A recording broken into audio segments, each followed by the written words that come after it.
प्रदूषण पर सुप्रीम शिकंजा, 8 उद्योगों को नोटिस के बाद कोर्ट की शरण, डिप्टी सीएमओ ने जताई गंभीर चिंता।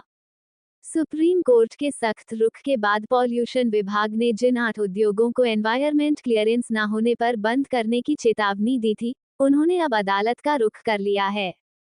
उधर सीएमओ डॉक्टर दिव्या मंगला ने इन उद्योगों से होने वाले प्रदूषण को मानव स्वास्थ्य के लिए बेहद घातक बताया है। सुप्रीम कोर्ट के आदेश के बाद पॉल्यूशन विभाग की सख्ती। सुप्रीम कोर्ट के हस्तक्षेप के बाद पॉल्यूशन कंट्रोल विभाग ने 8 उद्योगों को 15 दिन का नोटिस भेजते हुए उनसे पर्यावरणीय मंजूरी यानी एनवायरमेंट क्लियरेंस सर्टिफिकेट 1 मांगा था।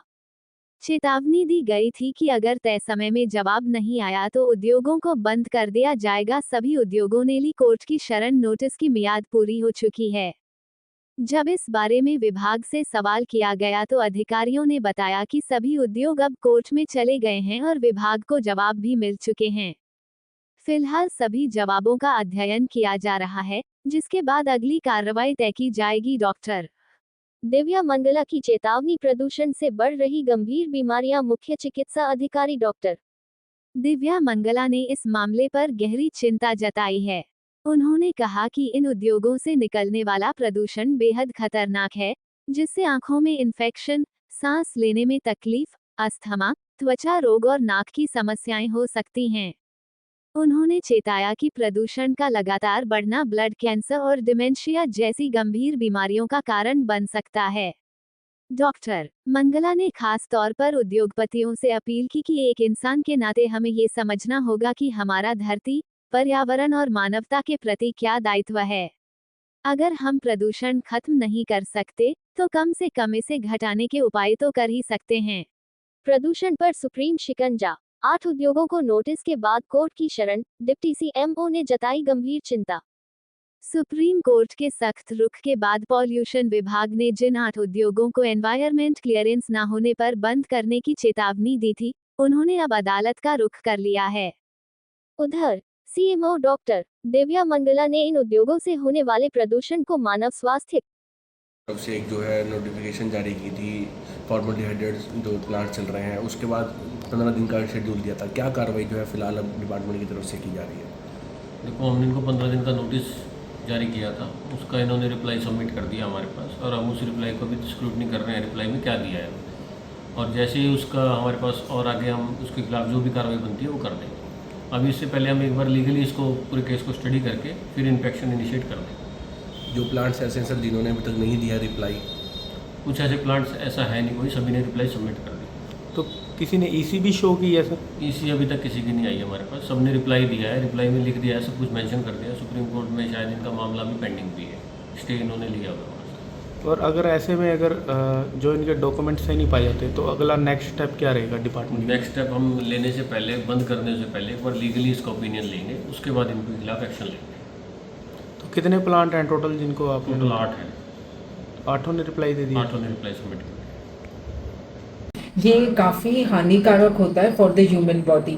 अगर उसका अमाउंट या पोल्यूशन कम है तो it just leads to irritation of the eyes, of the skin, of the nose and even of the respiratory tract, मतलब सांस की। पर जब इसका लेवल और बढ़ता जाता है तो it can lead to cancer also, जिसमें माइलॉइड लीकीमिया ज़्यादातर, जिसको हम ब्लड कैंसर आमतौर पे जानते हैं, वो भी हो जाता है। तो इसका यही है कि थोड़ा सा अगर हम अपनी धरती की तरफ या अपने मदरलैंड की तरफ अगर हम अपना जिम्मेवारी समझते हुए जो भी कोर्ट की रूलिंग्स होते हैं वो हमारे और जो बाकी एनवायरनमेंट है उसके फ़ायदे के लिए बनाए हुए होते हैं, तो मेरी अपने ज़िला वासियों से यही रिक्वेस्ट है कि उन प्रोटोकॉल्स को फॉलो करें। उससे हमारा जो डिस्ट्रिक्ट वालों की जो काम कर रहे हैं वो भी, and overall the whole population जो है, क्योंकि जब ये एयर पोल्यूशन में चला जाता है तो ये काफ़ी नुकसानदायक हो जाता है। जैसे रेस्पिरेटरी डिजीज़ हो जाती हैं, अस्थमा हो जाता है, न्यूरोटॉक्सिक इफेक्ट शुरू हो जाते हैं, डिमेंशिया शुरू हो जाता है। डिमेंशिया मतलब भूलने की बीमारी, specially in the ageing brain. एक तो एज से वैसे भी डिमेंशिया होने के चांसेस होते हैं, और अगर एयर पोल्यूशन ज़्यादा हो जाए ड्यू टू फॉर्मेल्डिहाइड या फॉर्मेलिन जिसको कहते हैं, ये बहुत जल्दी वॉलेटाइल या वेपर्स बन जाते हैं एयर में, तो मेरी ज़िला वासियों से यही रिक्वेस्ट है कि follow the rulings of the court and follow the protocols, क्योंकि ये धरती हम जैसे हाल में छोड़ के जाएंगे, हमारी आने वाली जनरेशन्स को उतना ही फ़ायदा होगा। तो हमें इन सब चीज़ों का ध्यान रखना चाहिए। Being a doctor and responsible person, I request my district people and especially those who are running the units to be a little more careful and have that sensitivity to be careful about the air pollution, because it increases the burden on the health department and the health facilities of the district. Ma'am जिस तरीके नहीं, ऐसा ना, ऐसे भी कोई particular study नहीं हुई है to make a comparison of our district and other districts.